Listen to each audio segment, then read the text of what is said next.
নবী ছাড়া জান্নাত পাবে না, প্রিয় নবীকে ভুলে যেও না। নবী ছাড়া জান্নাত পাবে না,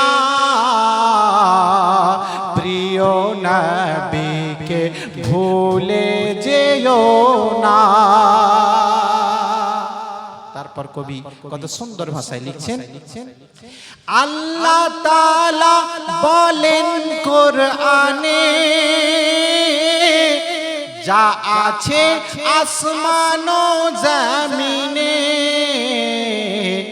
সব কিছুই তোমারই অধীনে। আল্লাহ তাআলা বলেন কোরআনে, যা আছে আসমান ও জমিনে সব কিছুই নবীরই অধীনে। তাই নবীকে ভুলে যেও না, নবী ছাড়া জান্নাত পাবে না, প্রিয় নবীকে ভুলে যেও না। নবী ছাড়া জান্নাত পাবে না, প্রিয় নবীকে ভুলে যেও না।